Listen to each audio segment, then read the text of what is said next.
안녕하십니까. MBN 뉴스와이드 김만음입니다. 문재인 대통령은 사드 배치가 합의와 다르게 조기에 이루어진 것 이해할 수 없다고 했습니다. 사드 배치 추진에 어떤 파장, 어떤 의미가 있을까요? 이대 학사비리 관련자들은 모두 유죄 선고를 받았습니다. 비리 혜택 당사자인 정유라를 보는 이들의 심정은 어떨까요?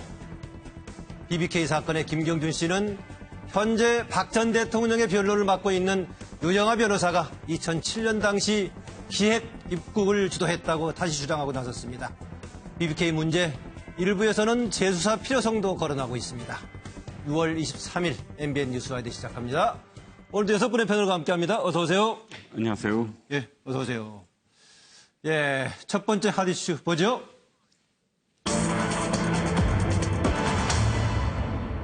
한미 정상회담 코앞에 두고 사드 협정 공개한 한미 간의 합의를 얘기한 거겠죠? 문 대통령 왜라는 질문입니다. 문 대통령이 어제 로이터 통신과 인터뷰를 통해서 사드 협정 관련 내용도 밝혔던 것이죠. 한미 간에 당초 올해 사드는 한 기만 배치하기로 합의를 했는데 아시다시피 3월 초에 2개에다가 그다음에 4월 26일경에 직접 배치하지 않았지만 국내에 반입이 돼 있는 상태죠. 이렇게 알 수 없는 이유로 정말 배치가 앞당겨졌다. 알 수가 없다. 이해할 수 없다. 이런 얘기하고 있고요. 관련해서 어제 인터뷰에서 여러 가지 얘기했습니다. 시진핑의 사드 보복 해제를 같이 요청할 거다 얘기도 하고 대북 문제에 관해서 G20 행사에서 EU 국가들이 비핵화에 많은 협조를 바란다 이런 얘기했습니다. 이 사드 배치 관련해가지고 각 당의 반응들 보겠습니다. 정우택 자유한국당 원내대표. 이런 문제 이런 식으로 제기하는 것이 결국은 북한 대신에 거꾸로 미국 압박하려는 의도 아니냐라고 오히려 비판적으로 지적을 했습니다. 국민의당 이상돈 의원 이런 국내 문제를 외신에다 왜 먼저 알렸을까? 조금 그게 적당한 방법이 아닌가 의심을 던지는 말투였습니다. 바른정당의 하태경 의원 이번에 여러 가지 문제를 제기하는 것 보니까 트럼프 대통령과 한번 맞짱 뜨고 싶은 거냐라고 얘기를 제기했습니다. 국방부 묵묵부답입니다. 그런데 미국 측에서는 미 국방부에서는 한국 정부와 전적으로 투명하게 했다라는 얘기를 하고 있습니다. 질문은 내용 그겁니다. 제목하고 똑같습니다. 문재인 대통령 한미 정상회담을 앞두고 이 시점에 왜 한미 사드 합의 관련된 이런 문제를 전격 공개했을까? 왜? 하는 질문입니다. 잘해봅시다. 우리나라 안보의 최고 책임자인 대통령이 극도로 민감한 안보 문제인 사드 배치 현황을 이처럼 외국 언론에 공개한다는 것 자체가 지극히 부적절한 일입니다. 더구나 문 대통령은 나도 모르는 어떤 이유로라고 하면서 마치 한미 간에 어떤 불법적 모의를 해온 것 같은 뉘앙스마저 풍기고 있습니다. 문재인 대통령이 한미 정상회담을 앞두고 어떻게 하든 사드 배치, 연내 배치를 서둘러 온 미국의 길을 꺾고 협상의 주도권을 쥐겠다는 의도로 동맹국을 공격하는 것은 아닌지 참으로 우려스럽습니다. 문재인 대통령 발언을 보면 마치 미국이 처음 약속한 걸 어기고 일방적으로 행동했다.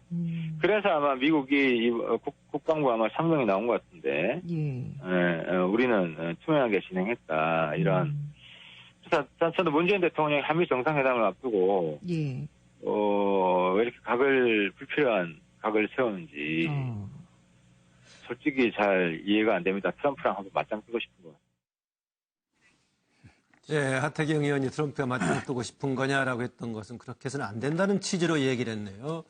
보니까 판례를 노영희 변호사가 맨 먼저 지금 꽂았는데 오기 전에 생각을 많이 한 모양이죠? 네, 저는 가장 좋은 거는 솔직하고 투명하게 얘기하는 것이 가장 좋은 거다라고 생각하는데 문 대통령이 결과적으로는 강대국 사이에 껴있는 대한민국의 진퇴양난 상황을 솔직하게 얘기를 하고 미국과 중국의 양해를 구하겠다는 뜻으로 보입니다.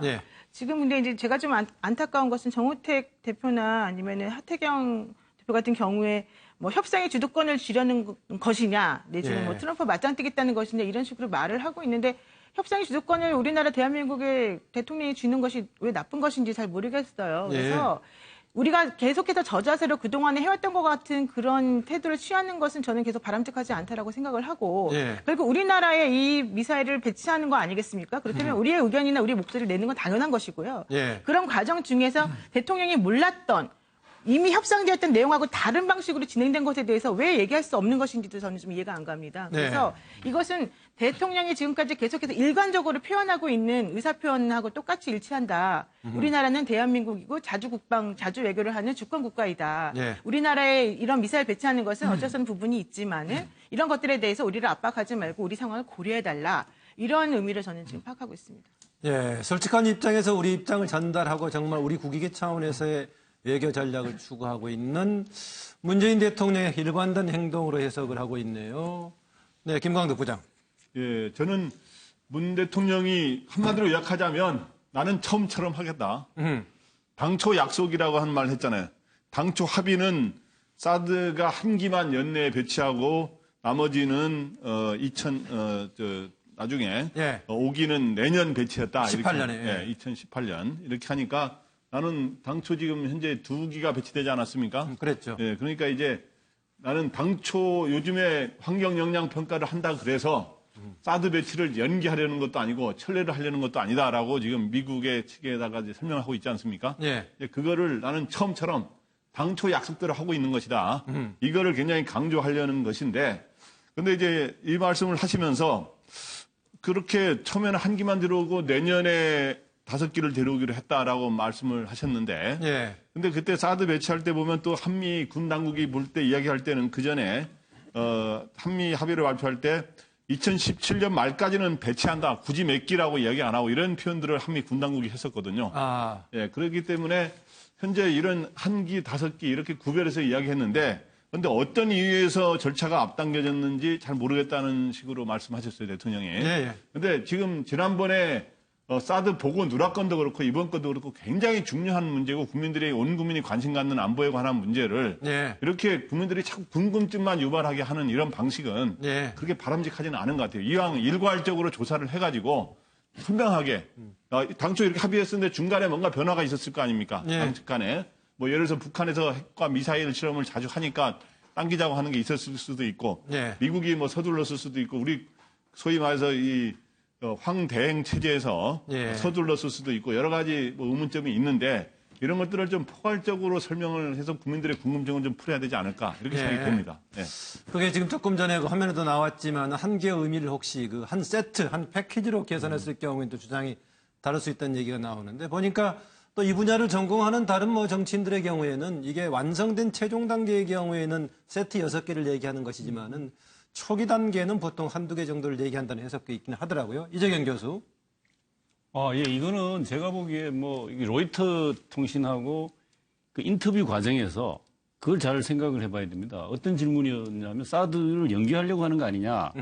지금 환경영향 평가하는 거라든가 이런 부분에 대한 의문에 답변을 하는 과정에서 사실 지금 환경영향 평가를 하고 보고 누락된 과정에 대한 이렇게 진상 조사를 하는 것은 전에도 하신 바 있지만 국내적인 좀 조치라고 하는 측면을 강조했고 이게 뭐 연기와 뭐 이렇게 배치 반대와는 전혀 관계없다 중단하고는 그런 얘기를 하는 가운데에서 사실은 이게 당초의 합의 내용을 진상조사 과정에서 일부 보고를 받으시면서 확인했던 사실을 언급을 한 거죠.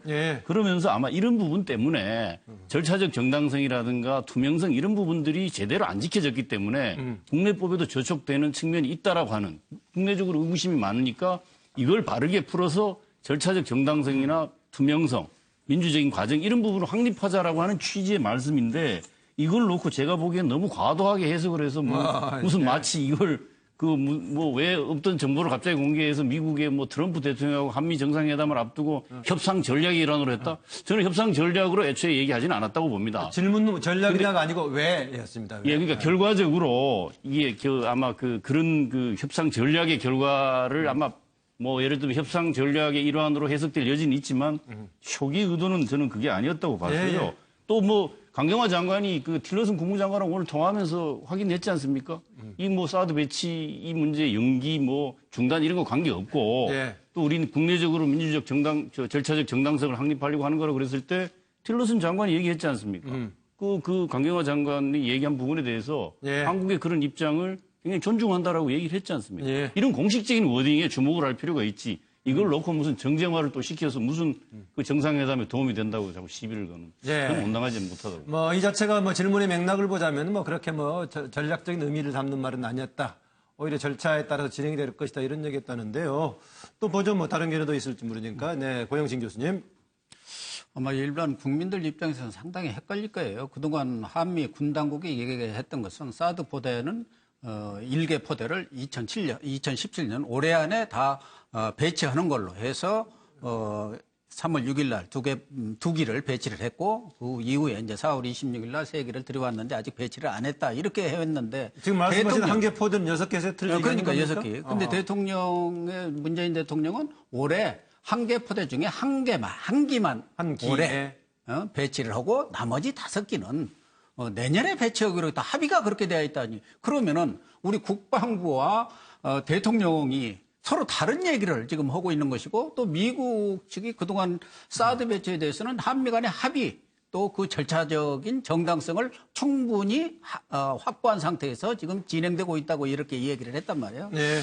그래서 저는 뭐 1차적으로 이재경 교수께서는 이것이 뭐 한미 간 정상회담의 어떤 수싸움은 아니다. 근데 저는 좀 수싸움으로 보는 거예요. 응수다진 아니겠느냐. 응수다진. 사실은 한미 정상회담을 앞두고 지금 서로 간에 치열한 수싸움을 하고 있다고 봐야죠. 얼마 전에 문정인 외교안보 특보가 뭐 사드 문제뿐만 아니라 미사일 개발이라든가 핵 미사일 개발을 중단하면은 뭐 전략 자산이라든가 뭐 한미 축소 이런 발언들을 해가지고 상당히 논란을 일으켰습니다만은 그 문정인 특보도 이 학자로서 한 얘기라고 볼 수만은 없는 거죠. 그분은 뭐 그동안 외교안보 이런 부분에 대해서 아주 해박한 지식을 갖고 있고 또 정부 사이드에서도 참여정부 때부터 일했기 때문에 이 자기의 발언이 미칠 파장 같은 걸 충분히 안다고 본다 한다면은 지금 한미 정상회담을 앞두고 문재인 대통령과 청와대 측에서 상당히 전략적인 그런 발언들을 하고 있는 것 아닌가. 그래서 문재인 대통령이 후보 시절에도 이미 사드 문제에 대해서는 이것은 대선 이후로 미뤄달라. 그러면 이것을 지렛대 삼아서 말하자면 미국과 중국 간의 협상의 지렛대로 삼겠다는 얘기를 여러 차례 했었거든요. 그렇기 때문에 지금 이런 상황 속에서 환경 영향 평가라든가 또 뭐 이런 것들을 갖고 시간 벌기를 하면서 지금 뭐 미국도 중요하지만 한미 동맹도 중요하지만 현실적으로 또 중국도 외면할 수 없는 그런 상황이란 말이에요. 문재인 대통령이 처한 그런 그 상황 자체가. 그렇기 때문에 이런 부분에 대해서 미국의 입장이랄까 속내가 뭔가 이런 걸 하는 차원에서 정상회담에 앞서 이런 카드 저런 카드들을 던져보면서 미국의 강도 속내 이런 것들 좀 파악하기 위한 것 아닌가. 그것이 전부는 하지만 그런 속셈이 많이 있다고 봅니다. 저는 이렇게 정치 논평하는 것도 정치의 방향을 이끄는 단 역할을 한다고 보는데요. 마찬가지로 이런 애교 있어가지고 우리 정부의 역할을 국내 언론들이 어떤 방향으로 논평하느냐에 따라서 전략에 영향을 줄 수도 있다. 그런 관점에서 우리 가급적이면 우리가 국익에 도움이 되는 쪽으로 여론도 형성해 가야겠죠. 네, 이정근 실장님. 네, 이재경 교수님 말씀처럼 이것이 전략적이지 않았다 그러면은 메시지 관리를 처음부터 다시 해야 됩니다. 왜냐하면 자 이렇게 이 말씀을 언급하심으로써 논란은 커지지 않습니까? 또 미국 국방부에서도 바로 또 나왔습니다. 이것은 한국 정부에게 물어봐라 라는 어떤 멘트가 나올 정도로 논란이 커질 문제를 이야기했다면 그건 대단히 전략적인 것으로 봐야 되고요. 전략적으로 본다면 사실 노무현 대통령과는 굉장히 다른 결이 있다. 문재인 대통령 저는 이렇게 치고 빠지기에 능란한 그런 모습을 보이리라고는 상상 못했는데 정말로 이번에 일정 정도의 흐름이 굉장히 히트앤드런이다. 보면 문정인 특보와도 사실은 그래요. 문정인 특보 발언하고 그다음에 사실 경고를 내렸다 그러면 돌아와서 또 이 인터뷰 안 해야 됩니다. 근데 또 돌아와서 또 인터뷰도 하고 자기 주장을 한 번도 굽히지 않아요. 그런데 또 청와대 입장은 그건 공식적 입장이 아니다고 하고 어저께도 로이터 통신 발언한 다음에 바로 이거는 우리가 전략적인 메시지 아니다고 하면서 오늘 어디 갔죠? 한미연합사령부 가서 미군에 대해서 함께 피 흘린 우정이다라는 또 멘트를 날립니다. 노무현 대통령 같았으면 안 그랬을 거예요. 자기가 옳다 그러면 무조건 계속 갈 텐데 이렇게 한번 그 논란 일으키고 그것을 덮는 어떤 발언하고 행보를 보이고 하는 그 과정들을 보면 굉장히 전략적입니다. 이것이 어떻게 부적절하냐 적절하냐는 건 나중에 생각해 봐야 되지만 네. 상당히 뭐 이렇게 준비를 많이 한 그런 행보다라고 보여집니다. 네. 어떤 전략적인 행보다라는 얘기네요. 박상병 교수. 지금 이 문제가 워낙 중요한 사안이기 때문에 우리가 좀 냉정하게 짚어볼 대목인데요. 박근혜 정부에서 사드 문제를 얘기했을 때 우리가 다 하나같이 얘기했던 것은 이 사드 문제를 얘기하기 전에 한미 간에 어떤 합의가 됐는지 내용이나 좀 알고 논평을 합시다라고 얘기를 많이 해왔습니다. 네. 내용을 모릅니다. 이 사드가 대한민국을 보호하는 겁니까? 미군을 보호하는 겁니까? 그리고 이것이 중국까지 가는 겁니까? 안 갑니까? 레이더망이. 그리고 또 이게 몇 기가 들어오는 것인지 아무것도 우리는 정보를 공개하지 않았어요. 국가 기밀이라는 이름으로. 그걸 가지고 난 다음에 지금 여기서 나오는 얘기를 가지고 얘기를 하다 보니까 어떻게 보면은 스스로 말도 되지 않는 얘기들을 주고받다가 국명만 또는 소모전만 펼쳐왔던 겁니다. 이제 문재인 대통령이 직접 바뀐 겁니다. 처음입니다. 예. 내용을 공개해서는 저는 오늘 그 내용을 보고 난 다음에 혹시 문재인 대통령이 한개 포대를 한미 간에 합의를 했는데 이걸 잘못 국내에서 당시 협의할 때 통역을 했는지 번역을 했는지 이렇게 생각도 해봤어요. 예. 한개 포대. 한 기입니다, 한 기. 아니, 한 기를 합의를 했는데 왜 두 기를 가져오죠? 저는 이 문제부터 한번 따져보는 거예요. 한 기를 합의했는데 왜 두 기를 왜 가져와요? 그러니까 이거는 만약에 사실이라고 얘기하면 물론 문 대통령이니까 사실이었습니다만 박근혜 정부는 국민들에게 거짓말한 거예요. 두 기라고 지금 얘기를 했잖아요. 두 기가 들어왔잖아요. 네. 합의는 한 기라면서요. 자, 이런 입장들을 보니까 전체적으로 문재인 대통령도 놀란 겁니다. 네. 아, 박근혜 정부가 이렇게 국민 속였구나. 그러면 이제 앞으로 한미 정상회담을 앞두고 문재인 대통령이 할 수 있는 건 뭐냐면 투명하게 그 관련된 내용을 국민에게 얘기를 하는 겁니다. 마침 미국에서 이번에 로이터 통신 기자가 질문한 거예요. 그게 답변한 겁니다. 진실대로 사실대로 국민에게 알리고 있는 거죠. 그래서 한 기가 합의가 됐던 것이고 나머지는 2018년에 들어오게 됐다라고 하는 팩트를 알리고 난 다음에 이것을 한미 정상회담에서 얘기를 하면은 미국도 알겠죠. 이래서 한국에서는 사드 문제 논란이 많았구나. 네. 미국은 알고 있는 거예요. 한기를. 그러니까 한국에 문제가 있었던 것을 미국도 인식할 것이고 그 바탕에 의해서 한미 정상이 얘기를 하다 보면 좀 더 진전된 협상을 할 수 있지 않겠습니까? 예. 그 결과를 국민들이 박수를 칠 테고 그런 면에서 크게 보면은 협상을 위해서 포석 하나를 딱 둔 거죠. 네. 뭐 대부분이 이제 협상을 위한 포석을 얘기하기도 하고요. 이재균 교수처럼 이제 외신에서 질문하니까 그냥 투명하게 절차에 따라서 진행되고 있다라는 수준에서 했던 걸 이해할 수도 있겠습니다. 다만 저는 여기에 각 정당들의 반응 중에서요. 이상돈 국민의당 이상돈 의원이 반응했던 것 중에 하나가 이런 문제에 관해서 국내에서 왜 정리를 하지 않은 채 외신에 했을까라는 아쉬움을 표했는데요. 부분적으로 공감 가는 부분이 있습니다. 왜 그러냐면은 지난번에 추가 반입에 대해서 충격적인 일이다 해가지고 조사했지 않습니까? 조사해가지고 2개, 4개, 2기, 4기 관련 부분에 대해서 새로운 지금 나온 것처럼 합의 내용이 정리가 됐다면은 국회 쪽이나 어느 쪽은 좀 일찍 국내에 정리해 줄 필요는 있지 않았을까 이런 아쉬움을 드리긴 합니다. 예. 다음 주로 넘어갑니다. 추경 동상이몽에 발목 잡힌 국회 정상화 가능할까? 말 그대로 그 제목입니다. 여기 그림 보니까요. 뭐 주고받은 내용입니다. 지금 우원식 그 더불어민주당 원내대표가 불지르고 이걸 끌려고 하고 있는데 발목 잡고 있다. 누가 내 발목 잡고 있냐라는 것은 자유한국당을 통해서 얘기를 하고 있는데요. 이 불 모습에 보니까 추경이라는 글씨는 있지만 이 로고가 자유한국당 로고 같네요. 이걸로. 그런데 지금 뭐 왜 책임을 전가하고 있다. 우리 책임이 전가하고 있다. 우리 책임이 아니다라고 지금 팔짱 끼고 있는 모습인데 여기 그림에는 발목을 잡고 있습니다. 그런데 발목을 잡고 있는데 이게 자유한국당의 손이라는 것은 분명하지 않으니까 누가 발목을 잡고 있는지 조금 봐야겠습니다. 어쨌든 간에 조금 문제가 풀릴 뻔하다가 지금 아주 완전 합의는 이루지 못하고 있고요. 특히 자유한국당이 강경 대책을 하고 있습니다. 정우택 대표 특히 여당을 향해서도 문제를 지적하고 있습니다. 문 대통령에 직언해라. 울지 말라는 얘기는 어제 오전에 우원식 원내대표가 합의 불발되면서 이제 눈물을 머금었던 일을 지적하는 거죠. 국민의당 김동철 원내대표, 그동안에 국민의당도 섭섭하다라고 이제 우원식 대표가 얘기하니까 국민의당에서 그동안에 무조건 여당의 편들기를 기대했다면, 바랬다면 오산이다라는 지적을 했습니다. 추경 이견 있는 부분에 대해서는 이번에 좀 여당이 양보해야 된다는 얘기를 바른정당의 주호영 원내대표는 얘기하고 있고요.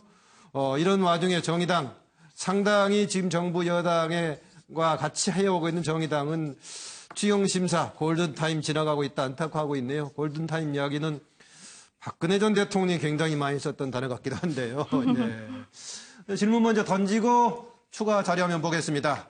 야당의 발목 잡기, 또 여당의 막무가내 접점 못 찾은 추경 해법은 무엇인가 패널들에게 질문을 던집니다. 자료화면 주세요. 지금이야말로 추경하기 딱 좋은 때라는 것을 다시 한번 강조드립니다.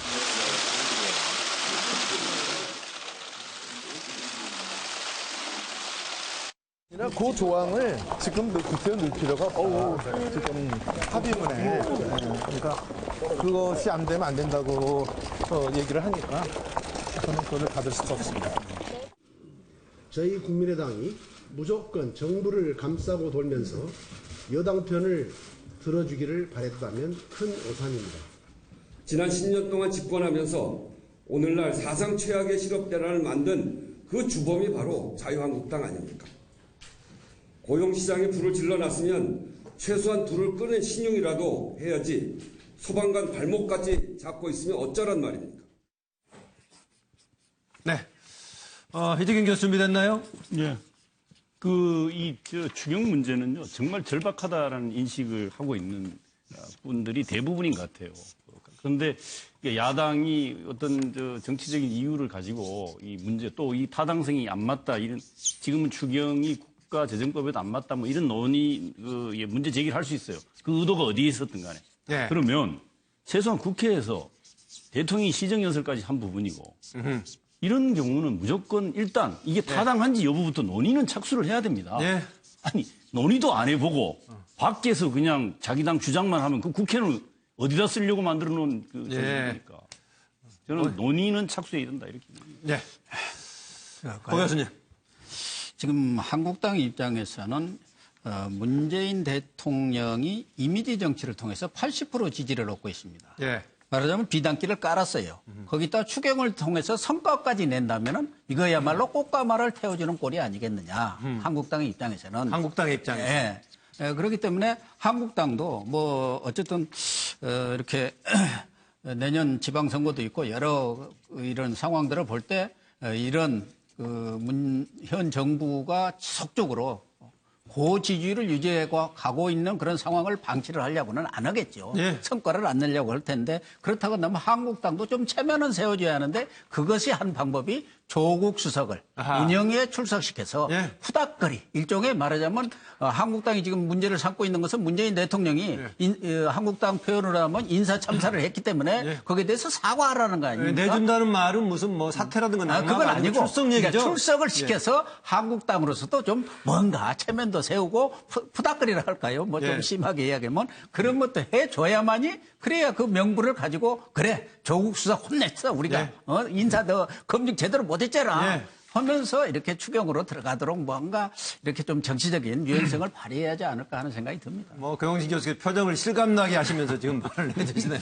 네, 이정근 실장. 네, 이재명 교수님 말씀 전 진짜 100% 공감합니다. 그런데 그럼에도 불구하고 여당 원내대표가 눈물을 흘리는 모습 그렇게 보기 좋기만 안 보이는 게 아니 여소야대 전국 뭐 감성적인 뭐 좋지 않습니까? 그래 여소야대 전국을 각오하지 않고 원내대표 됐나요? 그 다음 질문 때 저 기억나요? 그 다음 질문 드릴게요. 예. 경선 때 기억나요? 이 우원식 후보가 여소야대 국회에서 자기가 어떻게든 협상의 어떤 협상가의 최고 되겠다고 리더가 되겠다고 그랬으면 사실은 여당 원내대표가 눈물이 아니고 사실 협상할 수 있는 카드를 내놨어야 돼요. 근데 그 협상력에 그냥 자기 주장만 한다면 그 협상이 되겠습니까? 저는 눈물이 아니고 보다 더 많은 카드를 보여라라고 얘기하고 싶습니다. 그 부분은 또 질문을 준비하고 있으니까는요. 일단 그렇게 마무리하고 박상병 교수. 네. 방금 저는 우원식 원내대표의 눈물을 보고 보여주기 위해서 우는 것이 아니라 얼마나 절박했으면 눈물을 흘릴까라고 하는 생각이 들었습니다. 그때 앞으로 계속 우시라라는 뜻이 아니고요. 그건 아니고, 그 울음이 예쁘다, 예쁘지 않다는 그는 보는 사람들 입장이었습니다만 얼마나 절박했으면 저런 눈물을 흘릴까라고 하는 생각이 듭니다. 실질적으로 우리가 지금 일자리가 얼마나 시급한지, 절박한지는 다 알고 있는 것인데, 중요한 거는 저는 그것이 아니라, 그러면은 일자리 문제가 시급하고, 또 국민들이 지금 원하고 있다는 걸 다 알고 있다고 얘기하면은, 이 일자리 문제에 대해서 국회에서 동의를 구하지 않으면은, 문재인 정부 할 수 있는 게 없습니다. 그러면은 야 3당의 의견을 처음부터 경청을 했어야죠. 내가 하나 주고 이번에 이거를 우리가 좀 받고 하면서 이 절박한 거 호소가 서로 맞물릴 때 말 그대로 협치가 되는 거거든요.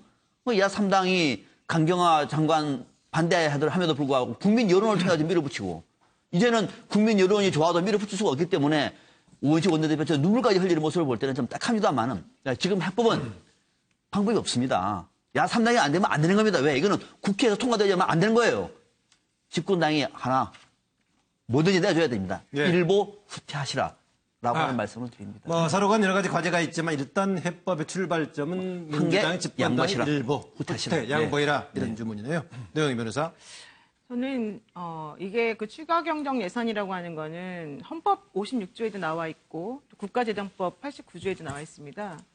이제 이 그 추가 경정 예산이 필요한 사유에 대해서는 뭐 여러 가지가 있겠지만은 지금 야당에서 반대하고 있는 게 국가재정법 위반이다라고 하는 얘기거든요.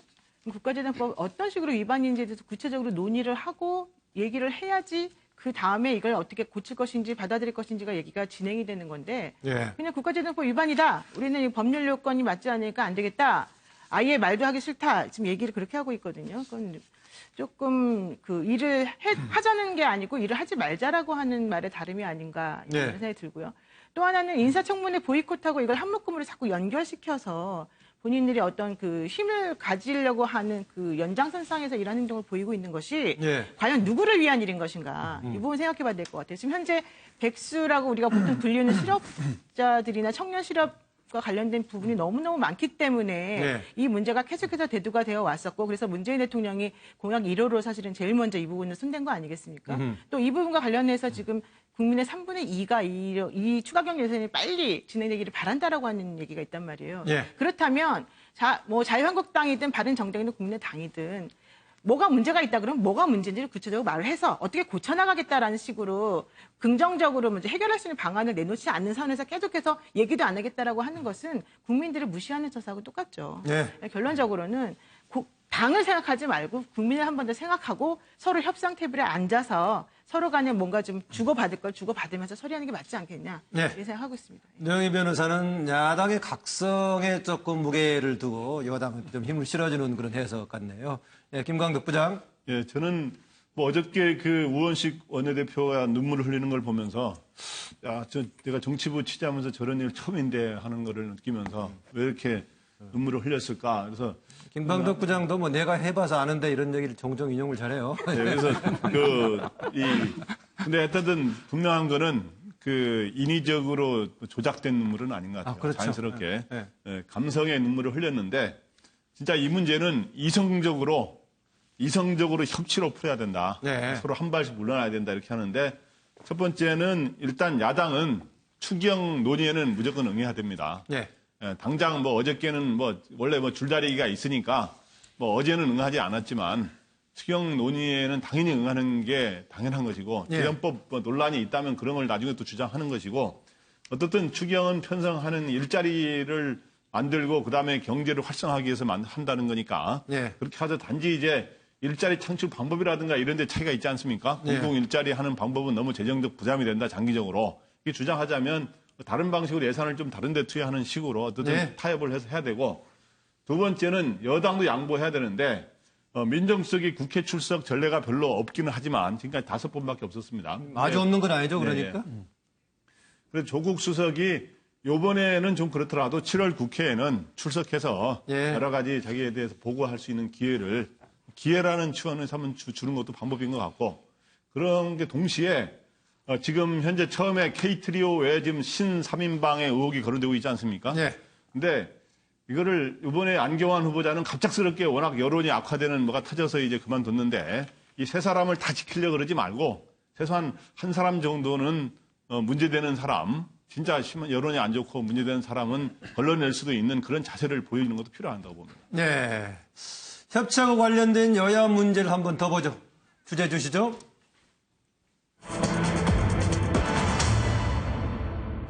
예견된 여소야대. 이것은 뭐 특히 여소야대 정국이면은 정부 여당이 염두에 뒀어야 될 문제고 자유한국당의 반대는 또 준비된 시나리오 아니냐 이런저런 얘기가 나오고 있습니다. 네, 보죠. 자유한국당의 반대는 준비된 시나리오다라는 뭐 여기가 나와 있는데요. 내용은 조금 이따 보기로 하고요. 지금 정부 여당 청와대와 더불어민주당에서는 협치가 절실하다. 뭐 잘 부탁드립니다 하는 것인데 자유한국당을 중심으로 야당 특히 자유한국당이죠. 글쎄요 많은 얘기하고 있고 소통 대통령이 되겠다. 또 국민이 봤을 때도 이번에 문재인 대통령 소통 잘한다라는 것인데 어느 지점에 와서는 쇼하는 쇼통 대통령 아니냐라고 특히 정우택 원내대표가 그런 얘기를 여러 번 지적을 했습니다. 지금 문재인 정부 인수위도 없이 시작한 정부다.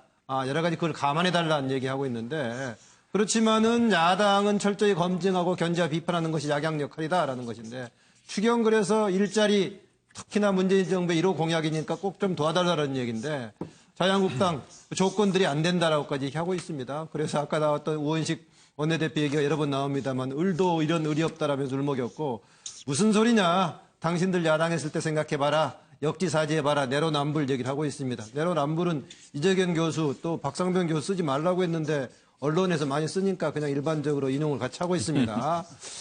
거기다 이제 한국당 오행시 이번에 전대를 앞두고 오행시 이벤트를 했는데 여러 가지 또 비판적인 오행시에 응모하는 사람들이 많아가지고 이거 정말 역풍이 부는 건가?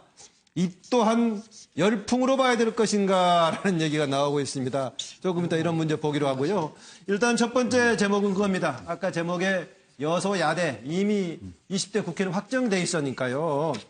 그렇다면은 청와대와 민주당, 여당은 이런 여소야대에 대한 정말 대응 전략이 있었나라는 질문입니다. 예, 잘해봅니다. 하도 답답하고 지난 한 달 동안 정말 무던히도 그 야당 원내대표 방 찾아가고 전화하고 설득하고 그분들 이야기 듣고 밤에도 술도 한잔하고 이래가면서 설득을 했는데 추경 논의도 할 수 없다고 하는 이야기를 들으니까 너무나 기가 막혀서 좀 감정이 격해진 겁니다. 자유한국당하고 그래도 이게 국회이기 때문에 저희는 협치가 끝날 때까지 끝난 것이 아니다 이렇게 생각하고 있고요. 그래서 끝까지 노력을 해볼 텐데요. 정말 끝까지 막으면 국민의당과 바른정당하고 상의를 좀 해봐야죠. 우리 자유한국당의 추경 반대를 두고 대선 불복이라는 용어까지 동원하는 것은 지나치고 부적절한 표현입니다. 국회 파행의 가장 큰 원인 제공자는 문재인 대통령입니다. 부실 코드 인사와 일방 통행식 독선 독주로 정상적 국회 운영과 여야 협치의 근본을 깨트리고 있는 사람이 누구입니까? 우원식 대표가 정상적 전국 운영을 위한다면 야당을 탓하며 눈물을 흘릴 게 아니라 먼저 대통령께 이래서는 안 됩니다. 라고 직언하는 용기를 가져줬으면 합니다. 네. 이미 여소야대 구도는 20대 국회로 정해져 있는 상황인데 새 집권 세력 이 상황에 대한 대비를 하고 있었나 제대로 인식하는 전략은 있었나라는 질문인데요. 네. 고영신 교수님. 저는 별 대비를 하지 않았다고 봅니다. 근거 없는 낙관론을 가지고 협치라는 그런 그 상징성을 가지고 정치를 시작했는데 그 결과가 우원식 원내대표의 눈물로 귀결이 됐다. 우리가 상당히 잘 아시다시피 눈물 상당히 길게 인용이 되는 잘 아시다시피 여소야대 정국이라는 것은 전국을 끌어갈 수가 없었기 때문에 과거 노태우 대통령 시절에 YS한테 정권을 내주면서 3당 합당을 한 겁니다. 그만큼 여소야대 정국이라는 것은 정권을 갖고 있는 입장에서는 아주 어려운 상황이었는데 제가 볼 때는 물론 이번에 결국은 뭐 바로 대통령 되자마자 이렇게 준비 기간도 없이 바로 국정을 담당하다 보니까 그때 이런 여소야대까지 그렇게 그 치열한 선거전 상황에서 대비를 했을까 하는 그 대비도 좀 시간적으로 부족했다는 느낌도 같지만 아마 민주당이라든가 청와대 쪽 입장에서는 한국당과 국민의당 내지 바른정당이 이렇게 똘똘 뭉쳐갖고 야권으로서 어떤 전략적인 페이스를 가지고 달라들이라고는 생각지 않았을 것이다. 결국은 야권을 갈라치기를 하면은 결국 바른정당과 국민의당은 민주당과 좀 연대를 하면서 한국당을 말하자면은 포위하는 그런 전략을 구사하면 충분히 여소야대 정국을 끌어갈 수 있으리라고 생각을 한 것 같은데 그게 저는 근거 없는. 근데 야3당이 지금 완전히 한 팀이 돼 있는 건 아니죠? 아니 그러니까. 그러나 야당은 지금 한 팀은 아니지만 전략적으로 그때그때 필요할 경우 또 손을 잡고 경우에 따라서 손을 놓고 이런 상황이란 말이에요. 이재경 교수. 저는 근거 없는 낙헌이라고 고 교수님 말씀하신 부분에 사실은 동의가 되게 어렵습니다. 그러니까 정치가 뭡니까? 국민을 위해 일하는 거고 갈등과 충돌이 있으면 민심에 호소해서 옛날 우리 지금 야당 할 때 저희 사람들은 야당이 민심에 등지면은 아마 그걸 못했어요. 절대로 여당한테 덤비더라도 민심이 따라주지 않으면 결국은 제가 보기에는 한 번도 민심을 반해가지고 안 해왔기 때문에 야당의 지지율이 높아서 여당으로 바뀌고 또 여당이 또 야당 되는 경우도 민심을 위반했기 때문이다. 저는 그렇게 보고요. 이 지금 뭐 전략이 있다 없다의 문제가 아니라 오늘 그 여론조사 결과 나왔지 않습니까? 이걸 잘 봐야 됩니다. 그러니까 정당의 지지율이요. 지금 민주당이 50%입니다. 의석이 120석이고 한 자릿수 지지율을 가진 자유한국당은 한 자릿수 지지율을 가지고 있습니다.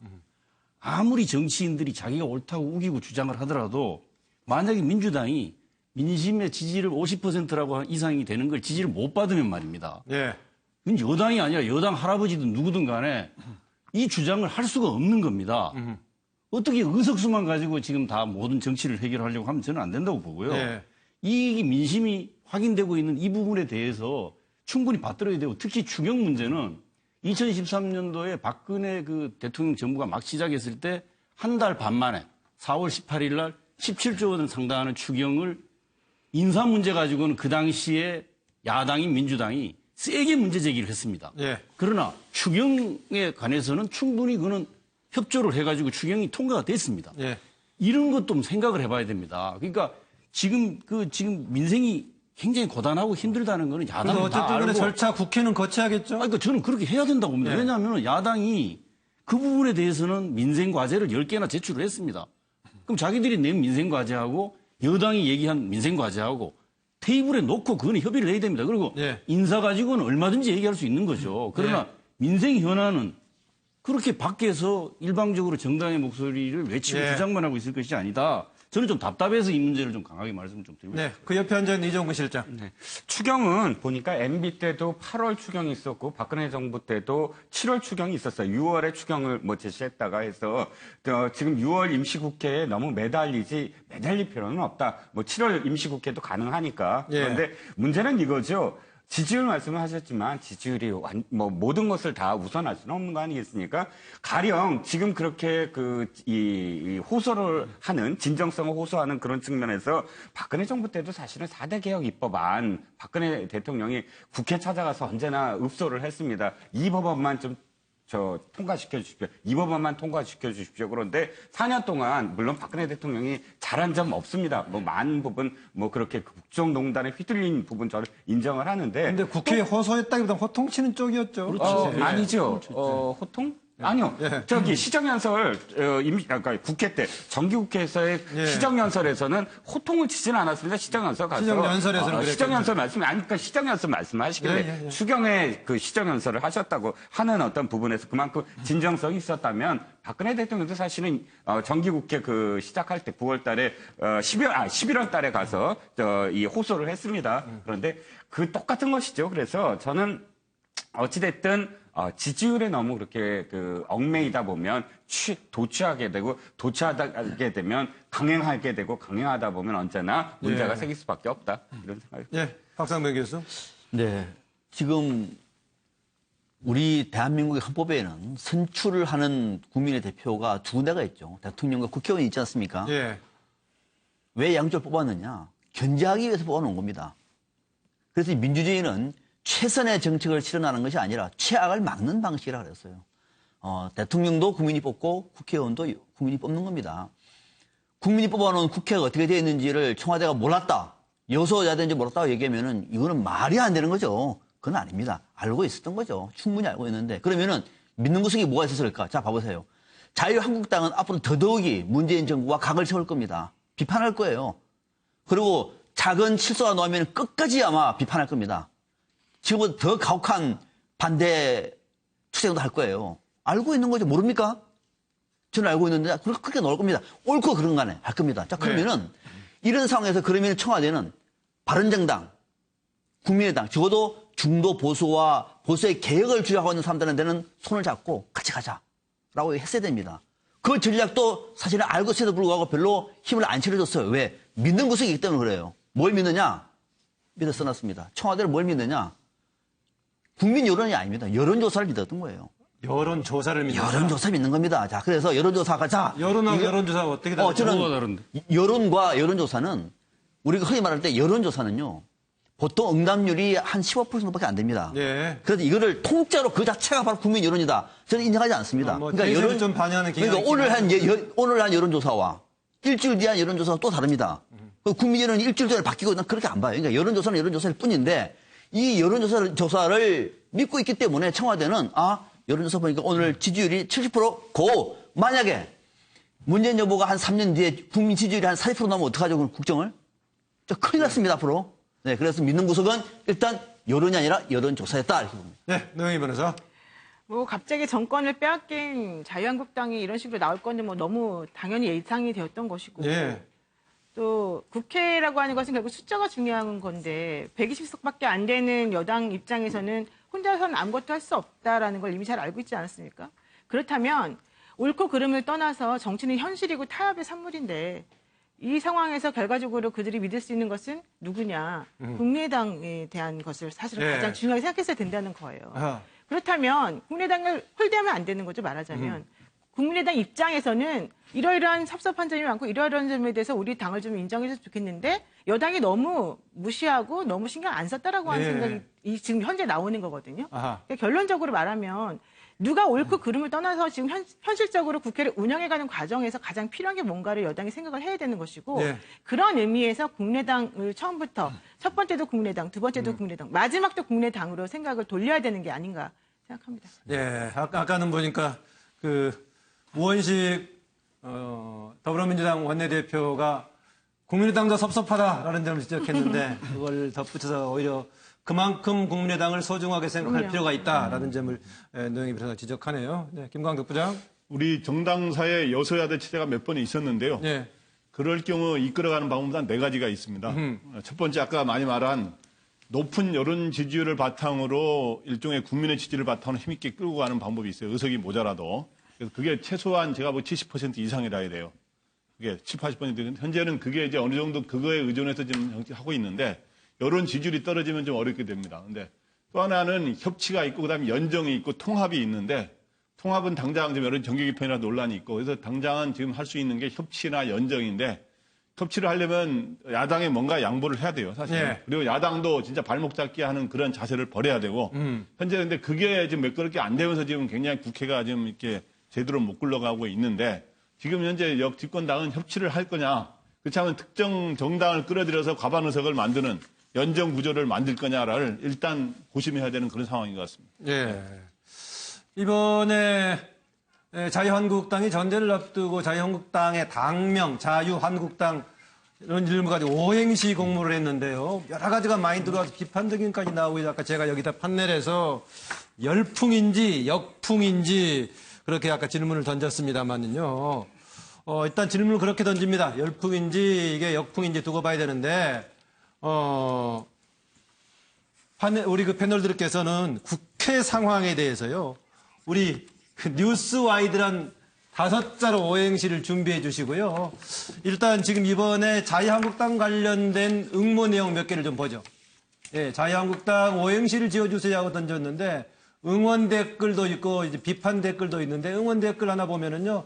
자유 대한민국의 유구한 역사의 중심인 자유한국당이요.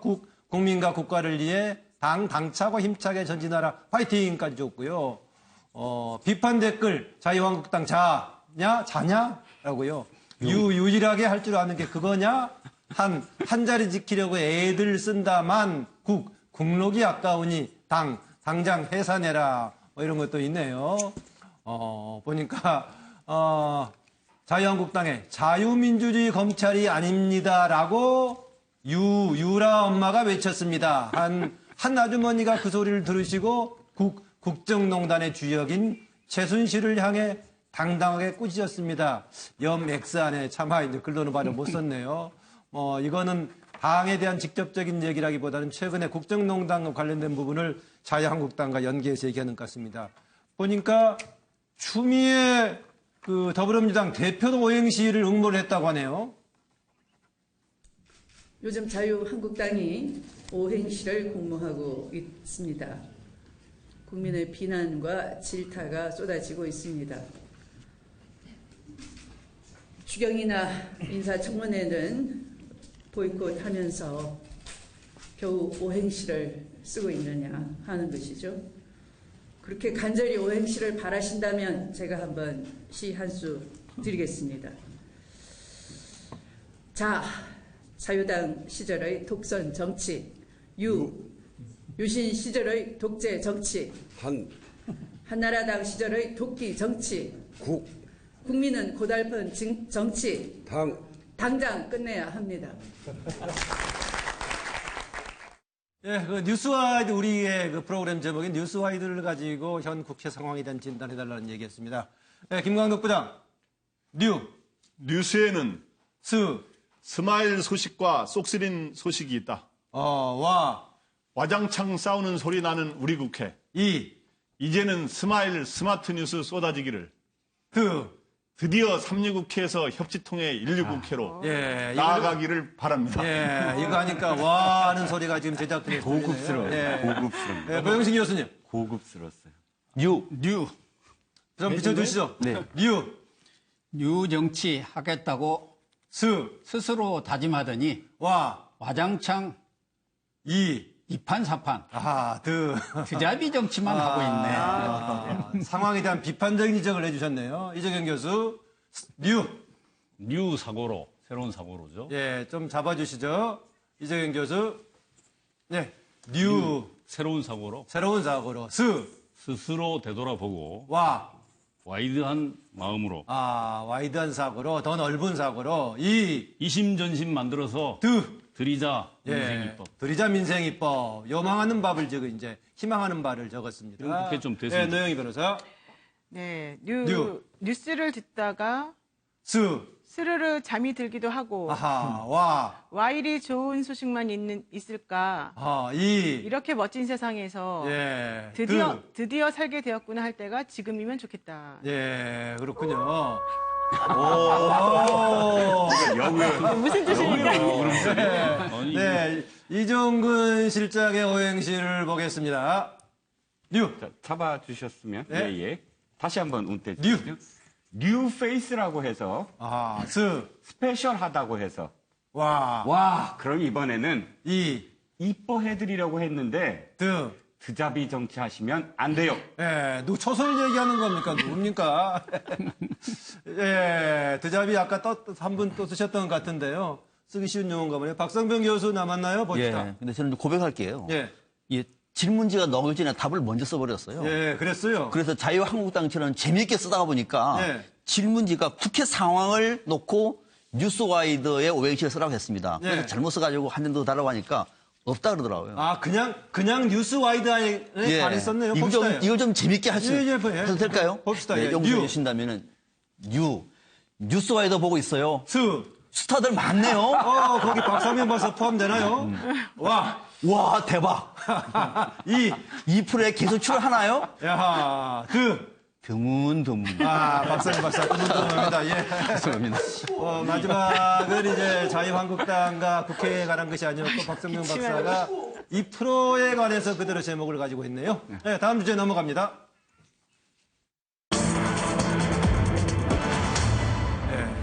유영아가 기획입국 제안 김경준의 폭로 진실은 이건데요. 예, 보죠. BBK 김경준이 국내에다 그런 연락이 들어왔습니다.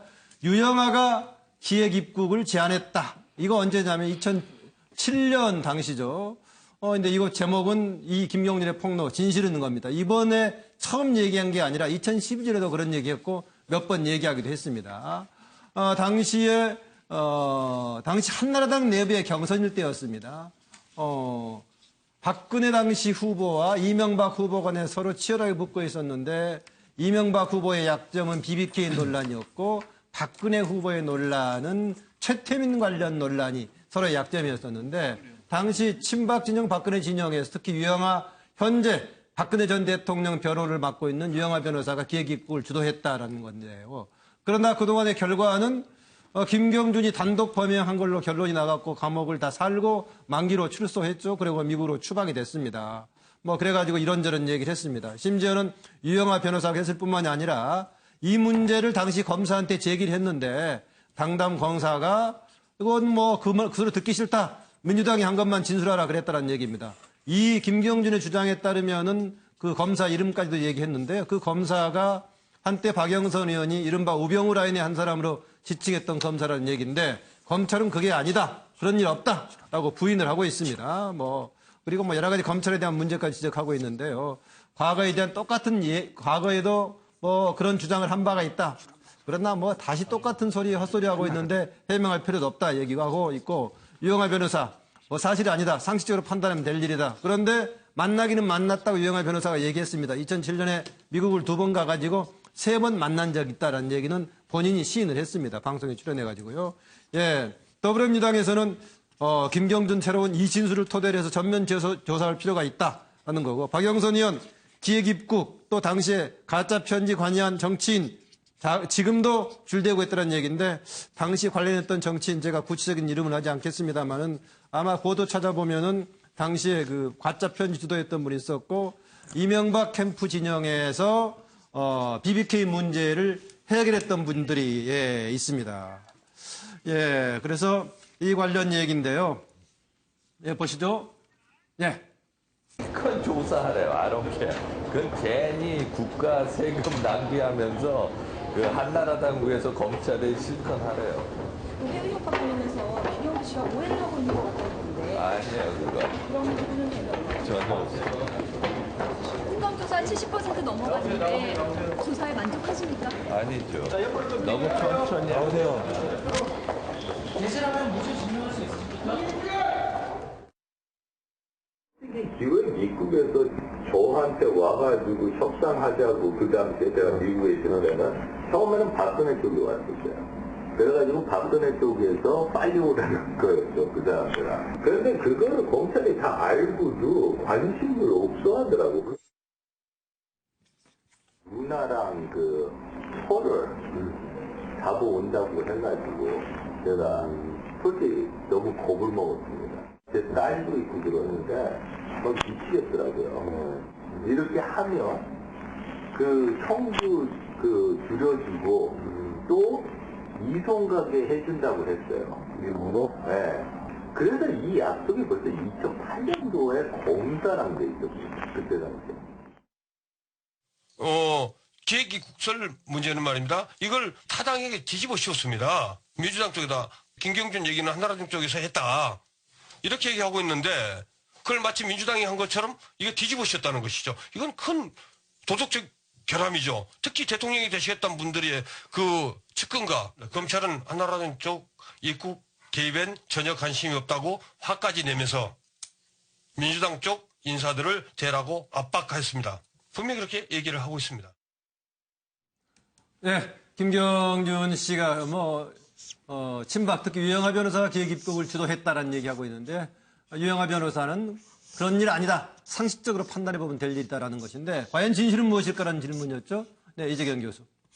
예, 저는 진실을 알고 싶으면 재수사해야 되는 거죠. 재수사해야 새로운 된다. 얘기가 나왔잖아요. 저 사람 8년간 그 감옥 생활하고 나서 출국 당했는데 얼마 전에. 저는 이건 워낙 국민들한테 엄청나게 큰 사실 선거에 결정적인 영향을 미칠 만한 사건이었다고 보여졌어요. 예. 이거는 진실을 밝히려면 재수사하는 수밖에 없고요. 이게 10년 전의 일이긴 합니다.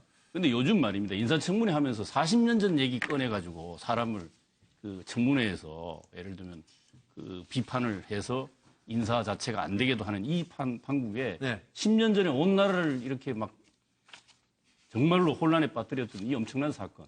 수많은 사람들이 여기에 관련돼서 억울함과 피해를 호소하고 있습니다. 이런 정도는 보복의 문제가 아니라 진실을 좀 꼭 밝히기 위해서는 방법이 없습니다. 저 사람이 지금 다시 당사자가 저런 얘기를 하고 나왔다면은 재수사를 해서 재조사가 아닙니다. 이건 조사가 아니고 수사의 문제입니다. 수사를 해서 진실을 밝히는 게 필요하다. 저렇게. 박상면 교수. 네.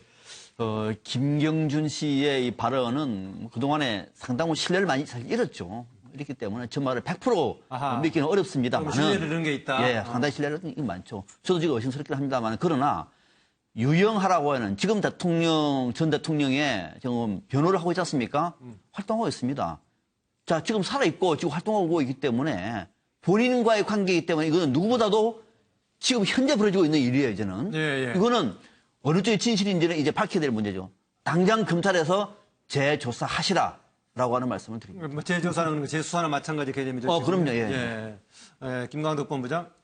예, 저는 이 그때 시점을 잘 구별해서 봐야 될 것 같아요. 근데 실제로 지금 김경준 씨가 귀국해서 한 거는 뭐냐면 2007년 대선이 12월에 있었는데 대선을 한 달가량 앞두는 11월에 귀국해가지고 입국해서 이명박 당시 유력 후보를 굉장히 비판하는 BBK 실세. 그때는 이미 이제 이명박 후보가 당의 후보로 결정된 이후죠. 예, 그렇죠. 이명박 후보가 BBK의 실소유주의고 주가 조작에 관여했다라고 이런 식으로 폭로성 주장을 했는데 이때는 경선이 7월에 해가지고 박근혜 후보는 완전히 이제 소위 당 대선 후보에서는 밀려난 상황이었어요. 근데 그런 상황에서 박근혜 후보의 측근인 유영하 변호사가 그 당시 11월에 그렇게 무리를 해가면서 데려와서 실익이 있었을까? 그리고 같은 당에서 그렇게 했으면 아마 이명박 정부 때 아마 그거를 박근혜 측에서 그렇게 했다. 그럼 이명박 대통령 측에서 과연 정권에서 그 수사를 어떻게 했을까? 그런 걸 생각한다면 11월에 귀국했을 때 영향력을 행사했을 가능성은 저는 지금 이 김경준 씨의 지금 말이 신뢰성이 좀 많이 떨어졌잖아요. 그 가능성은 좀 적다고 보고. 경선 과정이었으면 좀 모르겠다. 네, 경선 과정에 대해서는 저는 가능성이 있다 없다를 단정하기는 어려운데 뭐 현재 뭐 제가 뭐 구체적으로 누구 취재를 한 거 아니기 때문에 수사를 한 것도 아니고 그래서 그때는 충분히 박근혜 후보 측에서 그런 유혹을 가질만 해요. 들어와서 좀 뭘 폭로해달라. 그럴 가능성에 대해서는 여지를 남겨놓을 수 있는데. 그렇기 때문에 여러 정치 세력이 저는 접근해서 여러 가지 권유가 있었다고 보고 그래서 지금은 재수사해서 그걸 밝혀낸다고 생각합니다. 이정훈 실장. 네. 사실상 말씀하신 것대로 사실 2007년 11월에 입국을 하는데 2007년 11월이면 박근혜 의원하고는 이미 경선이 끝난 상황이거든요. 그런데 유영하 변호사가 당시 이제 위기 대응 관리팀장이었어요. 그렇다면 이미 경선이 끝났으면 이미 그런 어떤 직위도 없을 테고 굳이 그때 유영하 변호사가 그 기획 입국을 했다면 그야말로 못 먹는 감 찔러나 보자. 이런 어떤 심보였거든요. 그런데 그게 가능했을까? 즉 지금에 와서 김경준 씨가 이렇게 표현하는 건 가장 핫 이슈가 지금 사실 이 박근혜 대통령의 어떤 지금 재판 과정 그리고 유영하 변호사가 그때의 그 유영하 변호사가 아직도 유영하 변호사로서의 어떤 지금 악역을 담당하고 있다는 점 이런 점들이 그럼 이슈에 편승을 해서 자기의 어떤 이야기를 한번 더 크게 끄집어내보자 이런 어떤 의도가 있는 게 아니냐. 어느 분이 얘기했던 그 선의로 보고 있지는 않군요. 고영식 교수님. 두 사람 다 그렇게 신뢰성이 있는 사람으로는 평가되지 않고 있기 때문에. 두 사람 다요? 네, 두 분 다. 그래서 진위가 밝혀질 것 같지도 않습니다. 물론 원칙적으로 얘기한다면은 검찰에서 저런 부분에 대해서 재수사를 통해서 진실을 밝히는 것이 옳은 것인 것만은 틀림없지만 현실적으로 수사를 한다고 해서 진실이 밝혀질 것 같지는 않습니다. 그런데 박 전 대통령에게 물어보라고. 어쨌든 유영하 변호사는 2007년 그 네거티브 팀 거기에서부터 지금까지 박근혜 전 대통령하고 쭉 같이 해왔고 그때 기획 입국설이라든가 이런 부분에 있어서는 아주 핵심적인 전략이었기 때문에 들어오기는 11월에 들어왔지만 그때 뭐 막 해서 들어온 것은 아니지 않겠습니까? 그 전에 뭘 하다가 뭐 이게 상당히 오락가락하고 편지가 왔다 갔다 하고 그랬어요. 그러니까 박 전 대통령이 제일 잘하지 않겠느냐. 좀 물어보면 좋겠는데 박 전 대통령이 그렇습니다. 할 것 같지도 않네요. 노영희 변호사가 최종 정리해 주시죠. 아까 의도를 말씀하셨는데 사실 김경준 씨가 이 시점에 와서 이런 얘기를 끝낸다고 해서 본인에게 뭐 어떤 의미가 있겠습니까? 왜냐면 어차피 이제 형을 다 살았고 특히 대법원에서 8년을 받았는데 사실은 이분이 100억을 내지 않아서 노역장 유치까지 돼서 9년 4개월인가를 살다 나왔거든요. 그러니까 이제 사실 돌이킬 수도 없어요. 그럼에도 불구하고 이런 얘기를 왜 꺼내느냐. 또한 그 트위터에 오늘인가 그 증거 자료를 올렸죠. 본인이 그 당시에 그 변호인과 접견하면서 어제 오늘 올렸던 그런 내용과 관련된 것들을 했다라는 증거를 변호인이 올렸습니다. 그러니까 그런 것들을 보게 되면은 구체적으로 본인이 뭔가 이제 억울하다라고 하는 거를 분명히 얘기하고 있는 부분이 있는 것 같고요. 아직까지도 BBK 관련해서는 정말로 BBK 소유자가 누구인지 그 당시에 만들어진 그 가짜 편지 논란과 관련해서 정말 이게 가짜 편지였는지 이런 것들에 대해서 해결이 아무것도 안 되고 있거든요. 저는 김경준 씨가 형을 살았다는 것은 뭐 당연한 거라고 봐요. 왜냐하면 그분이 횡령했다라고 한 혐의가 있고 주가 조작에 당연히 관여를 했으니까요. 그런데 여기에서 이제 이명박 전 대통령이 개입이 됐느냐 안 됐느냐 실소유주가 누구였느냐 이런 부분은 사실은 그 김경준 씨가 형을 산 것하고는 또 별개의 문제예요. 우리 형법에서는 기본적으로 이렇게 말합니다. 100명의 범죄인을 놓치는 한이 있더라도 한 명의 억울한 피해자는 만들면 안 된다 이런 얘기가 있거든요. 그 얘기는 실체적인 진실을 발견하는데 최선을 다하라는 얘기거든요. 지금 아까 제스 얘기 많이 하셨는데 아직까지 이렇게 복잡하게 얽혀 있고 아직까지도 뭔가 명쾌하지 않는다면 당연히 실체적 진실을 밝히는 차원에서라도 새롭게 뭔가 조명해 볼 필요는 있지 않을까. 그런 얘기를 하고 싶습니다. 어느 쪽이 뭐 신뢰 여부를 떠나서 논란이 되고 있다면 재수사할 필요 있다라는 얘기를 하시네요. 아까 그러니까 8년에다가 본인의 또 돈을 못 내가지고 노역형까지 살아서 9년 넘게 살았군요. 다음 주제 보죠.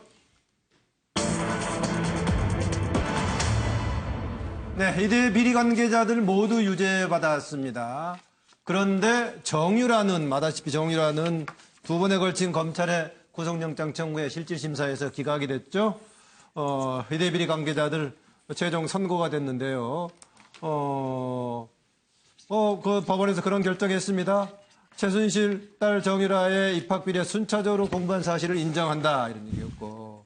사회 유력 인사 딸 뽑기로 공모했다. 상처, 분노, 나았다. 학사특기부에서 이대 학적 관리의 공정성, 적정성을 훼손했다.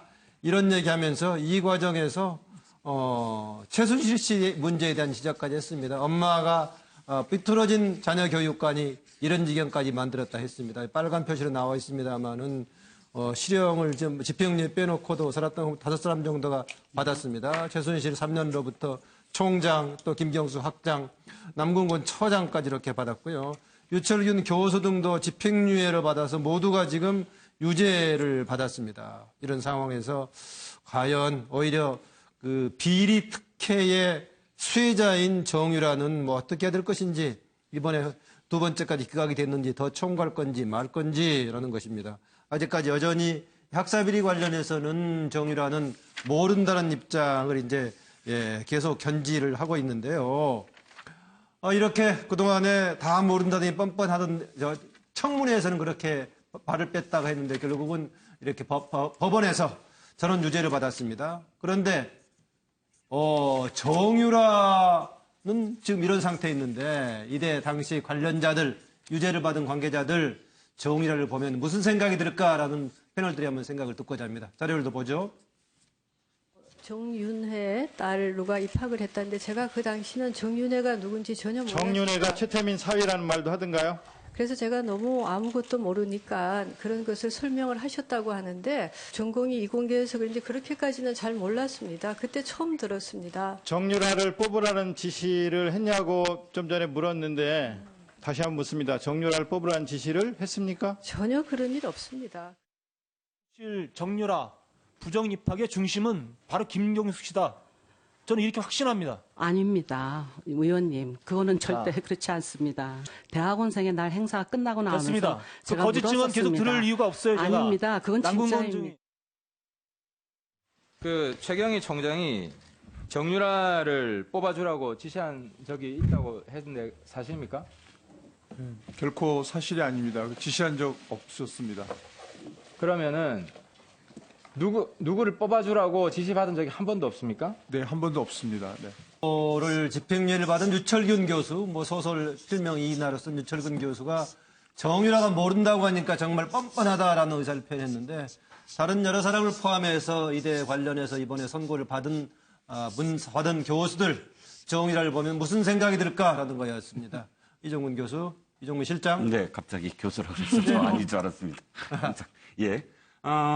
보니까 정말 이대의 명예가 사실 신추가 됐습니다. 그리고 남궁곤 교수 학계에서 굉장히 신망이 높았던 교수로 또 평가받고 있고요. 뭐 제가 아는 또 후배이기도 합니다만. 그러시죠. 예. 유철군 교수 이인화 소설가 이인화를 기억하는 사람 굉장히 많을 겁니다. 그리고 그 사람의 어떤 필력 그런 문필에 대한 어떤 아까워하는 사람 많습니다. 뭐 최경희 총장 비록 이번에 이렇게 이 징역 2년을 받았지만 총장으로서의 어떤 뭐 그 덕망 없었으면 이대 총장이 감이 됐었을까 싶어요. 이렇게 한 분 한 분 왜 말씀을 드리냐면 이대의 명예만이 아니라 이렇게 수많은 어떤 교수들의 앞날을 완전히 망가뜨린 본인이 아무것도 몰랐다라고 이야기하는 것. 사람들은 그것을 몰랐다라고 생각했을까요? 그리고 그 교수들 어떻게 생각했을까요? 해밍웨이 제목입니다만 이 제목이 딱 떠올랐습니다. 과연 누구를 위해서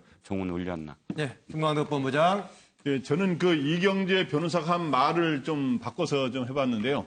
이경재 변호사가 최근에 그 정유라 변호를 하면서 대어를 낚았으면 잔챙이는 봐줘야 된다 이런 논리를 폈어요. 정유라가 잔챙이라고 그랬던 건데 실제로 이번에 이대 사건으로 9명이 이제 유죄를 선고받았는데 그중에 일부는 자기가 잔챙이라고 생각할 거예요.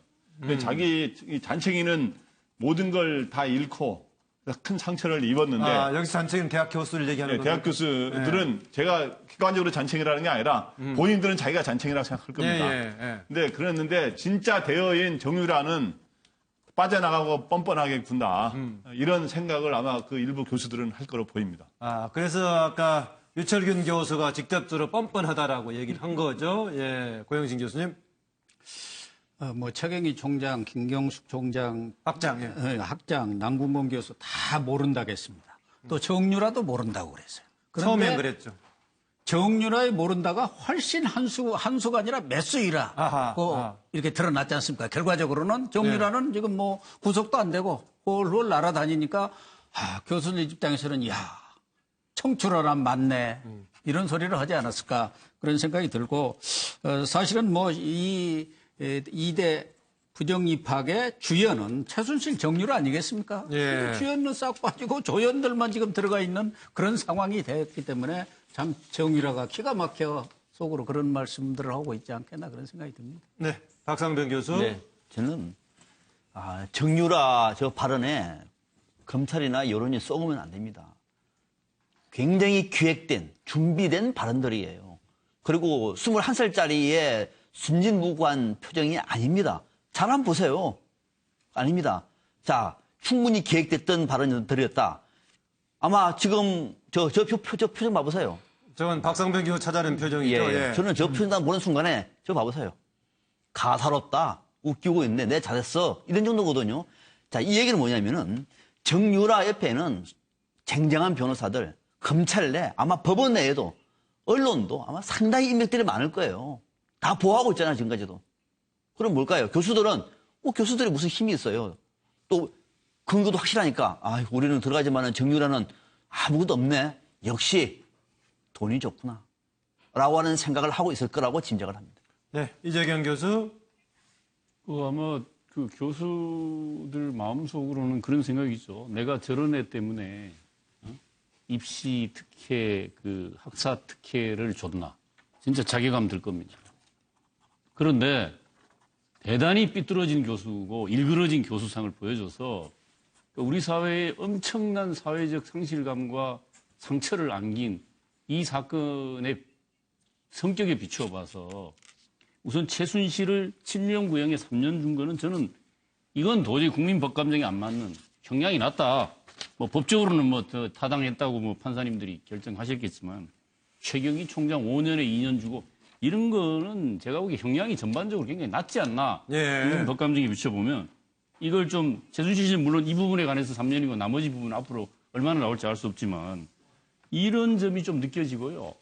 하여튼 이게 좀 계기가 돼서 본인들이 입이 10개라도 할 말이 없죠. 그중에 한 명이라도 이런 정도에 대해서 반대하고 저항하는 사람이 없었다는 게 저는 안타깝고 가슴 아파서 아마 다른 대학들 혹여라도 이런 유혹에 흔들릴 경우가 발생한다면 이걸 계기로 해서 단호하게. 네, 변호사.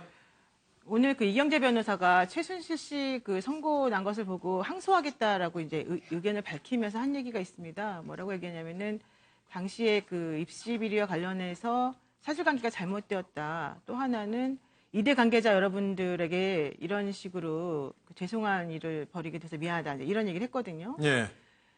저는 그렇게 생각합니다. 이분들이 지금 이런 죄를 받은 것은, 형을 받은 것은 정유라라는 그 사람을 위해서 이런 일을 했고, 정유라는 뭐 처벌도 안 받는데 나 혼자는 남의 일 해주다가 이렇게 된 거니까 억울하다라고 생각하는 것 자체가 잘못됐다고 생각하고요. 이분들은 총장이고 학장이고 교수였어요. 입학처장이고. 결과적으로는 대한민국의 입시와 관련돼서 본인들이 가지고 있는 소명이라고 하는 게 있는 것인데 그런 것들을 하지 않았기 때문에 잘못된 생각을 가지고 사사로운 욕심 때문에 이 학사 업무라고 하는 공정한 업무를 함부로 했기 때문에 이런 결과를 받은 거기 때문에 억울해하실 필요가 전혀 없고 최순실 씨도 그런 면에 있어서는 미안할 필요가 전혀 없다. 이렇게 생각을 합니다. 또 하나는 그것과는 별개로 본인들 스스로가 얼마나 한심스러웠는지를 생각을 할 것 같아요. 이 상황에서 정유라가 잘했고 잘못했고 그 사람이 처벌을 받고 안 받고는 하나도 문제가 아니죠. 네. 본인들이 한 행동에 대해 본인들이 책임을 지는 거기 때문에 그리고 이분들이 사실 류철균 교수가 그랬어요. 30년 동안 나는 공부하고 소설 쓰고 여기까지 올라오느라고 많이 고생했는데 이렇게 한순간에 무너졌다. 예. 바로 본인들이 그렇게 목숨 걸고서 몇십 년 동안 지켜오고자 하는 그 가치가 과연 무엇인지 생각한다면 이런 식의 잘못을 저지르면 원래 안 되는 거였죠. 예, 근데 예. 이제 그런 것에 대한 반성은 하지 않으신다는 게 지금 현재로서는 좀 너무 마음이 아프고 또 하나 이제 오늘 뭐 그 판결 선고 관련해서 너무 형이 약한 거 아니냐라고 말씀들을 하시는데 사실은 업무방해 이런 것들은요 5년 이하 징역이에요. 그래서 기본적으로 보통은 벌금형 정도로 선고받거나 집행유예 받는 게 기본입니다. 특히 이분들 같은 경우에는 전과도 없을 것이고 다 다른 뭐 나쁜 잘못을 저지른 적도 없을 거예요. 그렇다면 여러 가지 정상을 참작했을 때 집행유예가 나오거나 벌금 나오는 게 원칙인데 실형이 선고됐단 말이에요. 그거는 판사님들께서 많이 힘들게 생각하셔가지고 중한죄를 선고한 거거든요. 중한형은. 그러니까 그렇게는 좀 이해를 하셔야 될 것 같아요. 예, 중한 형을 형을 선고한 걸로 봐야 된다. 더구나 오늘 선고 과정 속에서는 보니까 최순실 씨를 향해서는 결국은 엄마의 삐뚤어진 그 모정이 결국은 여기까지 오게 만들었다고 상당히 질책했던 내용도 같이 포함이 되어 있습니다. 예, 다음 주제 봅시다. 모전여전 이랬다 저랬다 오락가락 모녀 이렇게 나와 있는데 여기서 모전여전은 최순실 정유라를 얘기하는 겁니다.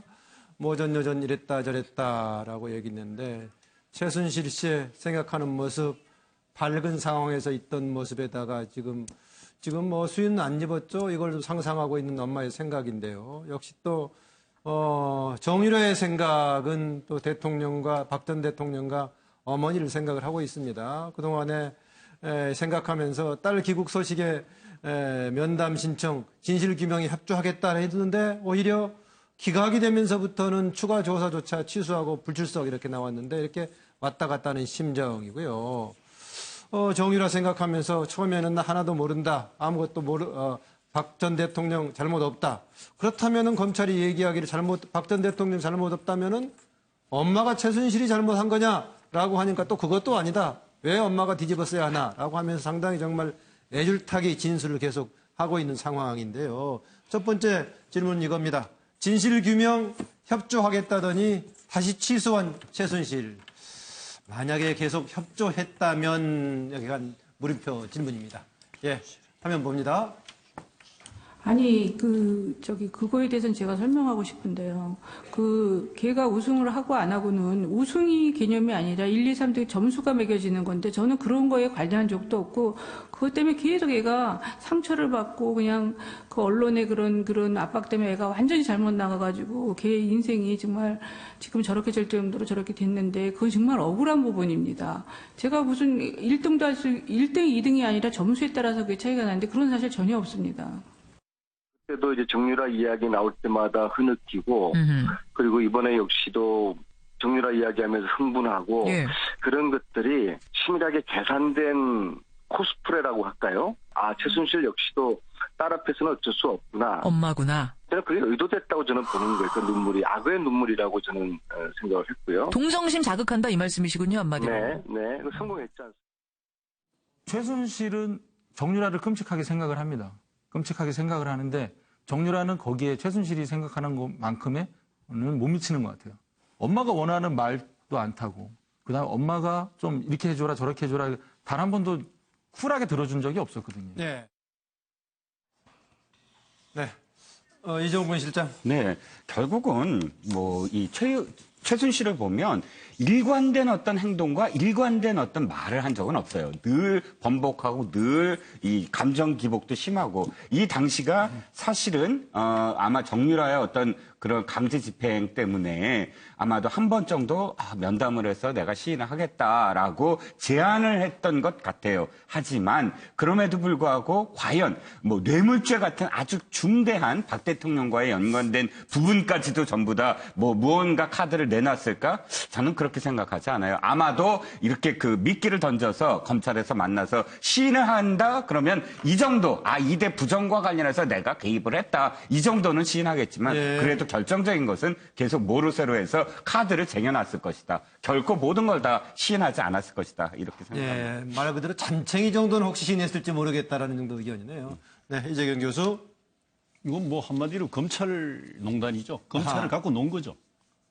이건 뭐 달리 설명할 방법이 없잖아요. 그러니까 이 딸이 어떻게 되는가를 봐가지고 뭔가 협조할 듯 해서 딸이 어쨌든 구속이 안 되게 막아보자는 그런 그 얄팍한 술수를 가지고 협조하는 척 했다가 지켜보니까 뭐 어떤 수를 쓰고 뭐 했는지 몰라도 판사가 2차례 걸쳐서 영장을 기각을 하지 않습니까?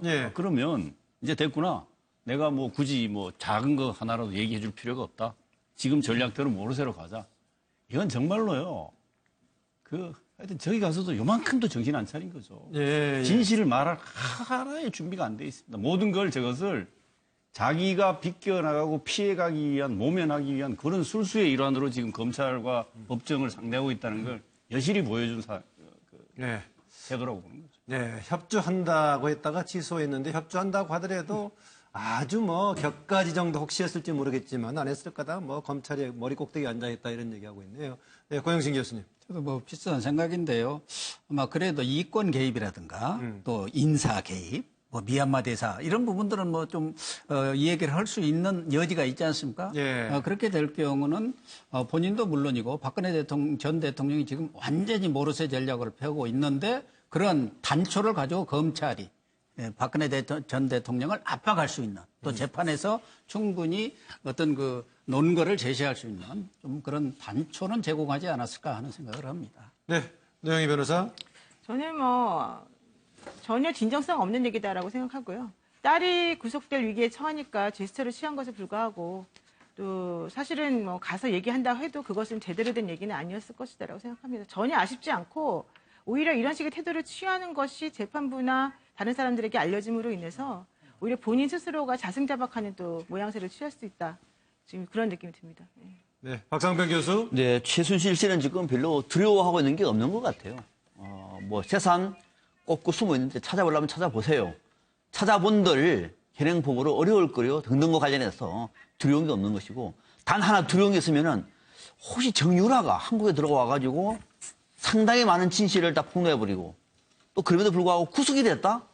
이럴 경우에는 상황이 좀 달라질 수가 있을 것 같아요. 그러나 그런 상황도 안 같습니다. 만약에 협조했다는 얘기가 정말로 꼼수가 아니라 진실이었다고 얘기하면 사실상 뇌물죄를 시인할 수가 있는 부분이죠. 근데 과연 이렇게 갈까요? 그러니까 최순실 씨는 검찰한테 한번 운을 떠본 겁니다. 그러면 약간 협조할 수가 있겠죠. 그런데 정유라 구속이 안 돼요. 그럼 어떻게 할까요? 협조했다는 거 철회. 그래서 철회한 거죠. 네, 김만덕 부장. 진실규명 협조 이야기를 한 거는 어떤 전략적 쇼이고 꼼수라고 생각합니다. 일단. 그래서 검찰 머리 위에 올라가서 그냥 올라가는 행위나 다름없는 거죠. 그래서 그렇게 해가지고 뭔가 협조해 줄 수 있다 이렇게 밝혀가지고 딸이 당장 귀국하면은 수사할 때 그런 걸 기대해서 수사 강도를 낮춰가지고 일단 구속을 면해보려고 하는 그런 꼼수를 한 거고 실제로 협조할 의사는 거의 없었던 것 같아요. 네. 오늘 마지막 주제 하나 더 볼까요? 네, 득이 될 수도 독이 될 수도 더 지난 글씨로 정치인 가족으로 사는 법이라는 주제입니다. 오늘 보니까 정치인 가족으로 사는 법, 여기 그림에 보면은 문재인 대통령 부부 나와 있고요. 여기는 지상욱 씨, 심은하 씨 얘기가 나와 있고 박근혜 전 대통령, 박근영 씨 얘기가 나와 있습니다. 상황들이 조금 다르죠.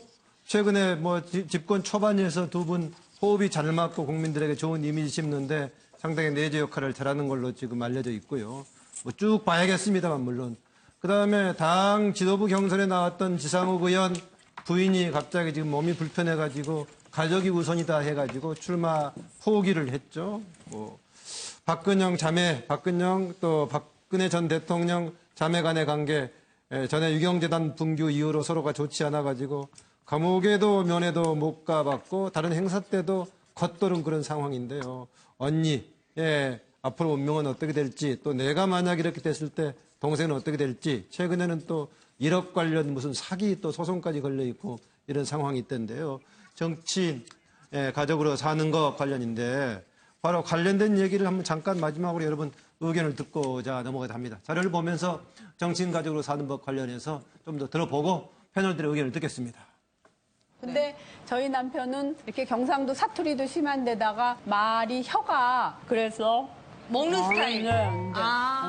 이러면서 안으로 혀가 약간 말리듯이 목젖을 쓰는데 이렇게 앞쪽에다가 소리를 내는 게 필요해요. 그러려면 자세도 바르고 하는 거 앞으로 이렇게 내는 거를 좀 하면 어느새 소리가 조금 앞으로 나오면서 밝은 발음이 되지요. 그래 이제 남편한테 그런 이야기를 하라고는 하는데 안 하는 것 같이 하는데 아침에 화장실 안에서 하는 소리가 들리게 해요. 사랑스럽기도 했는데 좀 애처롭기도 하고 그러니까 아침에 일어나서 참 피곤하고 한데 그것까지 또 신경 써서 뭐고는 이러하다 하는 걸 보니까 아우 이걸 꼭 하면서 왜 해야 이런 그 반음은 그러나 해야지. 그래서 조금 그런 생각이 들어요 요새는. 네. 그 주제이자 질문이 정치인 가족으로 산다는 것은이었습니다. 노영희 변호사가 먼저 얘기해 줄래요? 저는 정치인이 되면 됐지 정치인의 가족으로는 살고 싶지 않습니다.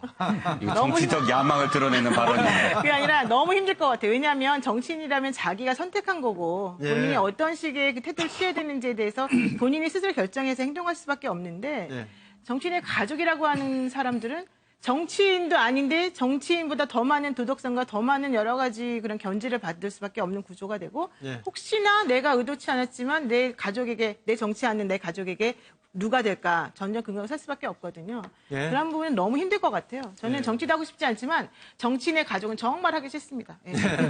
그 심상정 의원, 심상정 전 대선 후보는 본인이 정치를 하니까 남편 이승배 씨가 이제 가사를 돌보는 지가 뭐 10년이 지금 넘은 상황이기도 합니다. 서로 한국의 전통적인 조금 이제 역할 분담하고는 다른 방식으로 지금 역할 분담을 하고 있죠. 네, 고영신 교수님.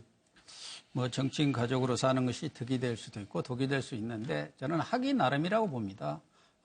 과거에 뭐 전직 대통령들은 우리가 이제 이제까지 영분이라고 해왔지 않습니까? 어떤 분들은 존경의 대상이 되기도 했고 또 어떤 분들은 비아냥 내지 조롱의 대상이 되기도 했는데 그렇기 때문에 뭐 꼭 정치인의 가족이든 어느 가족이든 어떻게 하느냐, 어떻게 처신을 하느냐에 달려 있다고 보는데 가장 정치인 가족으로서 유념해야 될 부분은 과유불급이다. 과유불급이다. 하더니 지나치면 안 된다. 그 점에 대해서 유념만 한다면은 큰 과실은 없지 않겠나 그렇게 보여집니다.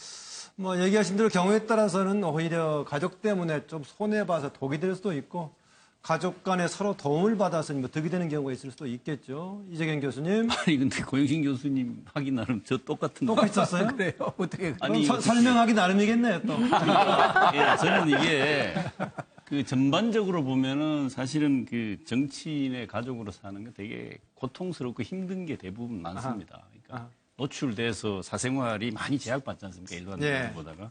더군다나 아마 특히 대통령 가족, 후보자의 가족부터 시작됐을 때 받는 거는 이루 말할 수 없습니다. 개인적으로 아마 자녀의 입장에서는 장래의 진로에 대해서도 그러니까 본인 인격 자체가 사실은 국민들에게 그 여과 없이 다 노출돼야 되는 아버지나 어머니가 출마를 했는데 왜 자식이 다 노출돼야 되는지라고 생각하면 그의 인격 문제까지 얼마나 고통스럽고 힘들겠습니까? 가까운 지금 뭐 지난 대선에서도 그랬는데. 그래서 아마 서로 부부끼리는 뭐 남편이 하든 뭐 부인이 정치를 하든 간에 아마 고통을 이겨내고 견뎌내는 방법은 동조화되는 거죠. 일체화시키는 거죠. 그런 의식적 노력을 통해서 자기도 거기에 일정하게 역할을 하고 기여한다는 마음을 갖지 않으면 힘든 걸 극복하기 어려울 것 같았어요. 제가 보기에는 아마 그 부부는 같아진다고 동조화가 되면 그나마 견뎌낼 수 있지 않을까 이런 생각이 듭니다. 저희들이 오늘 이 주제를 다루게 된 게 바로 뭐 그제 지상욱 의원이 자기 부인 때문에 지금 뭐 당 대표에 나가려다가 이제 포기했던 걸 생각에다가 마침 또 오늘 보니까 김정숙 여사가 여성 의원들을 또 초청해서 하는 과정을 보면서 또 대통령의 부인으로서 하는 역할도 있겠구나 같이 모아서 한번 다뤄보고자 한 겁니다. 네, 김광덕 부장. 예, 그래서 바로 그 두 가지 경우가 좀 약간 차이가 있는데요. 보면은 신문아 씨는 원래 연예인 출신인데 굉장히 좀 은둔형인 것 같더라고요. 좀 최근에 몇 년 동안 이렇게 남편과의 정치 일에는 나서지 않는 조용한 내조인데 지금 현재 김정숙 여사는 굉장히 적극적이고 액티브한 이러한 내조를 하고 있는데 정치인 그 부인들을 보면 사모님들을 보면 두 가지 유형이 있는 것 같아요. 장단점이 있는데 어떻든 대통령 부인은 이런 역할을 해야 된다고 생각합니다. 어떻든 저는 대통령이 만나는 첫 번째 야당 인사 이렇게 저는 상당히 규정을 해왔는데 시중에 쓴소리를 전해줄 수 있는 사람이 잘 없거든요. 대통령 부인이 그걸 잘 전해주면서 그걸 대통령 국정 운영에 도움이 되도록 하면 좋지 않은가. 제일 야당 인사가 돼야 된다. 부인이. 네, 박상병 교수. 네. 사랑이 뭐냐고 물으신다면 뭐라고 답하시겠습니까? 뭐 노래 가사도 많던데요. 눈물의 씨앗. 정확합니다. 저도 눈물의 씨앗이라고 지금 좀 재밌게 하려고 여기 적어놨는데 정치인 가족은 저는 눈물의 씨앗과 너무도 비슷하다 생각을 해요. 왜냐면 잘하면은 좋아서 못하면은 또 슬퍼서 평소는 너무 긴장해서 또 하고 싶은 말 다 할 때 다 못하고 꾹꾹 참으면서 모든 것을 가슴에 팍팍 새기는 그런 눈물의 씨앗으로 살고 있지 않겠느냐라고 생각을 합니다. 네, 이정구 실장님 잠깐 듣죠? 네, 여러분 말씀 다 종합해서 지나쳐도 욕먹고 또 모자라도 욕먹고 나서는 것이 참 힘든 그게 정치인 가족입니다. 결국은 그 정치인의 지지율이 높을 때는 뭐든 다 이뻐 보이는데 지지율이 낮아지면 뭐든 또 욕을 먹는 참 힘든 자리인 것 같습니다. 잘 썼네요. 지나쳐도 모자라도 문제다. MBN 뉴스아이드 오늘 여기서 마칩니다. 이어서 김주아 앵커가 진행하는 MBN 정통 종합뉴스 뉴스 8이 이어집니다. 고맙습니다.